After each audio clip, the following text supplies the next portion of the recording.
Aqui estamos. Hoje nós vamos falar sobre uma das ironias do neoliberalismo, que é a classe média. Partimos do entendimento, do inicial, o start inicial é um filme do Hélio Peters chamado A Classe Operária Vai ao Paraíso. Em linhas gerais, o filme descreve a rotina de um funcionário que é, naquele contexto, exemplo de produtividade em uma metalurgia. Sofre um acidente, né, se envolve com o sindicato que ele recusava, mas é no sindicato, por assim dizer, que ele tem a solidariedade de classe, né, para reivindicar seus direitos e para trabalhar o contexto, por assim dizer, público do sindicalismo. Ali está tudo muito claro. É preciso assistir esse filme. E esse filme é de um italiano, portanto, do Hélio Petri, e por assim dizer, ele coloca o que foi o ocaso do ponto de vista do trabalhador,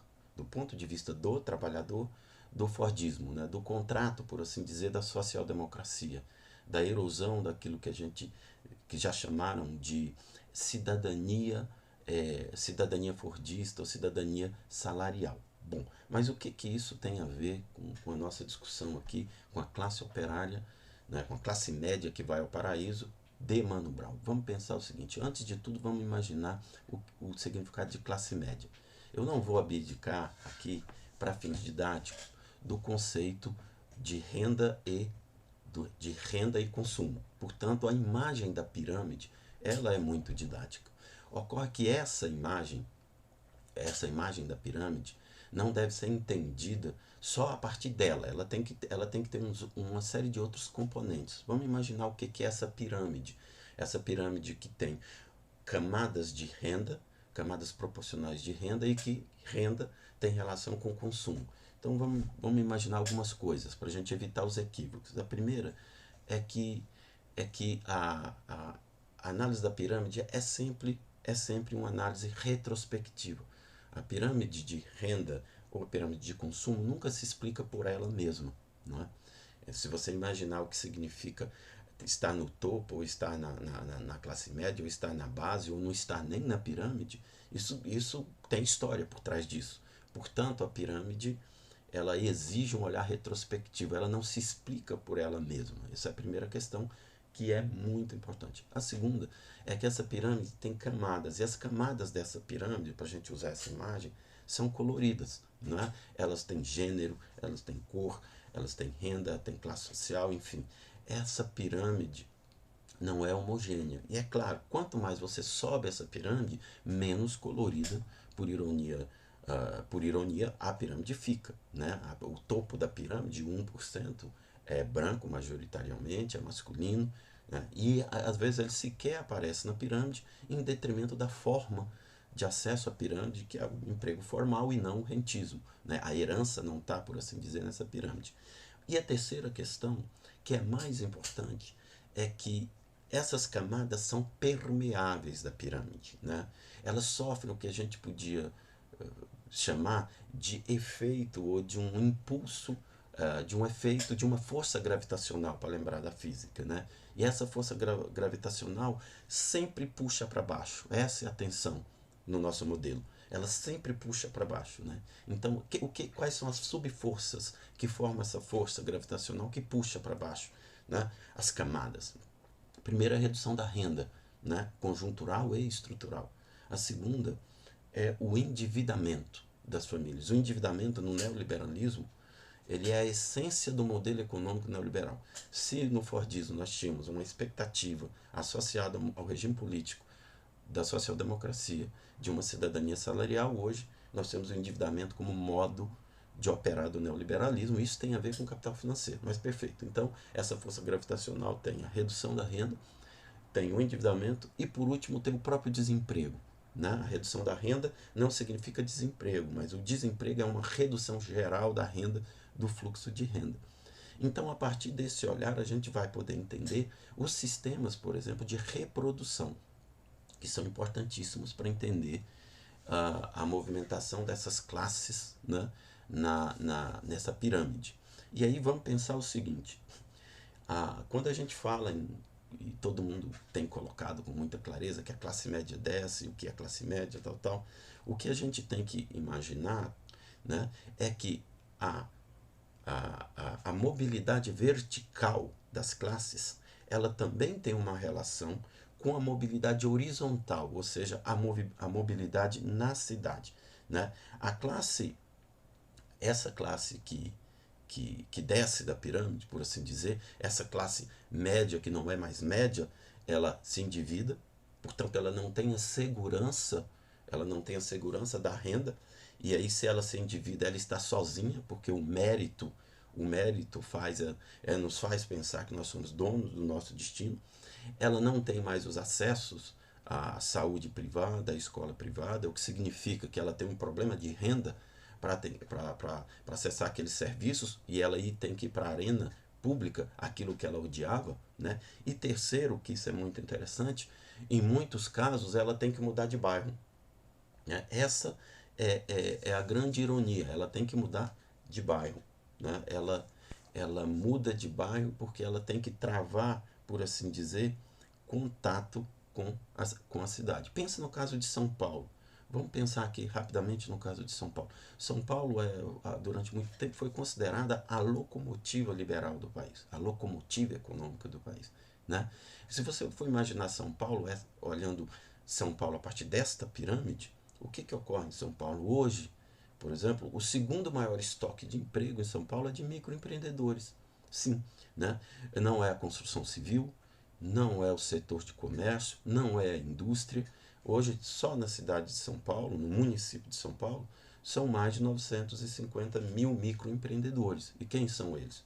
Né? Majoritariamente, isso tem um corte de gênero, né? O setor da alimentação são as mulheres, é, domésticas, manicures, né? Os homens são os motoristas de aplicativo, entregadores, trabalhando no transporte.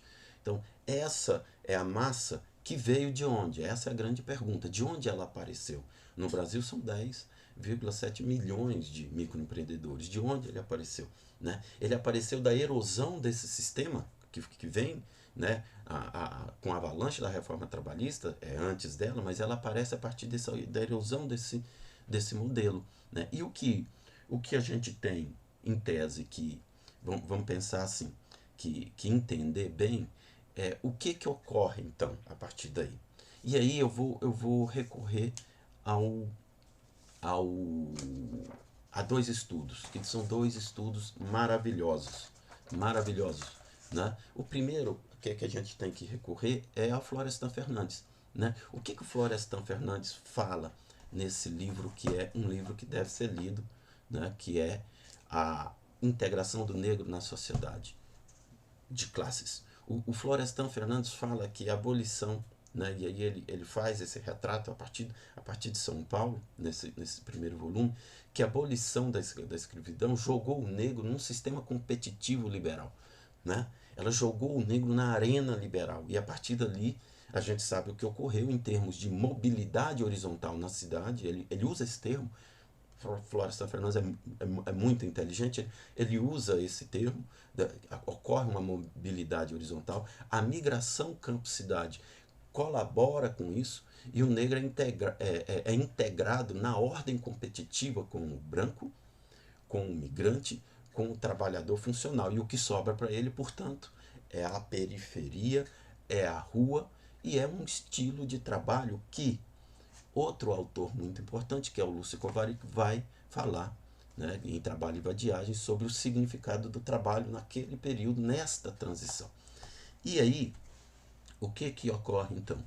Por que a gente está usando o Gessé, então, aqui? Né? Por que traz o Gessé também, o título? Porque o Gessé faz uma leitura que, ao meu juízo, tem um pouco a ver com a relação que o Florestan Fernandes faz. O que o Gessé fala? O Gessé fala que o maior medo da classe média é o da proletarização.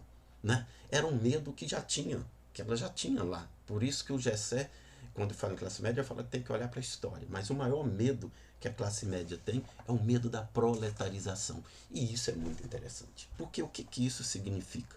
Né? O que significa? Que essa classe média que estava em ascensão por intermédio do consumo, por isso que é importante olhar a pirâmide a partir de um olhar retrospectivo, porque essa classe média foi ao paraíso, né? Ironicamente, o paraíso foi com Lula, né? Não foi com Lulu Massa, que Lulu Massa lá do Petri, mas ironicamente foi com Lula. Ela vai ao paraíso traduzido no consumo. Ela brinca com a serpente, ela pensa que engana a serpente, só que a serpente é a serpente neoliberal, né?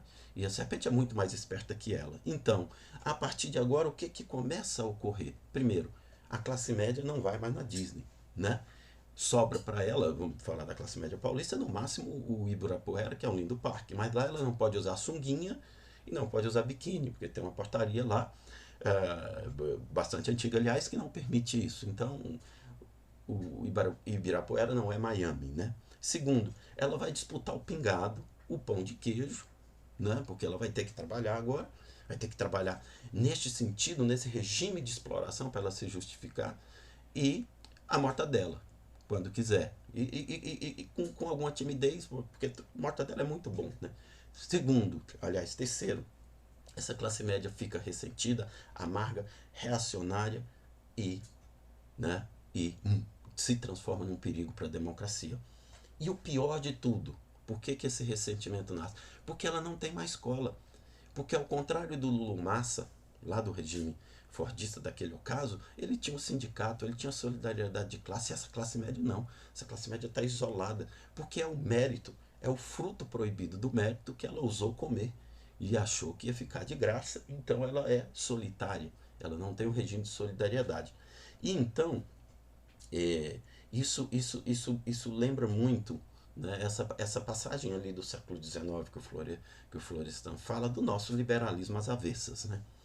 E aí, por que então que eu recorri ao Mano Brown, né, no título? Que a gente tem que explicar isso. Né? Porque o Mano Brown, as composições do Mano Brown são composições da pirâmide, são composições dessa força gravitacional entre o encontro, seja da periferia, que vai para o sul, do ponto de vista da mobilidade, né? Ele fala dos bairros e tudo, seja daqui que desce. O Mano Brown coloca toda essa tensão. E eu vou pedir licença para o Mano Brown aqui para parafrasear uma passagem do Sobrevivendo no Inferno. Né? Quem gosta do Mano Brown entenderá isso. E quem gosta do Gessé, que é essa espécie de Mano Brown da academia, também entenderá. Eu diria o seguinte para a classe média: o que está ocorrendo, essa descida, é o efeito colateral do que o neoliberalismo, do que o seu neoliberalismo fez. Gessé Souza, versículo 19, capítulo 3. Leiam a Bíblia e vocês entenderão o que Gessé diz. Obrigado.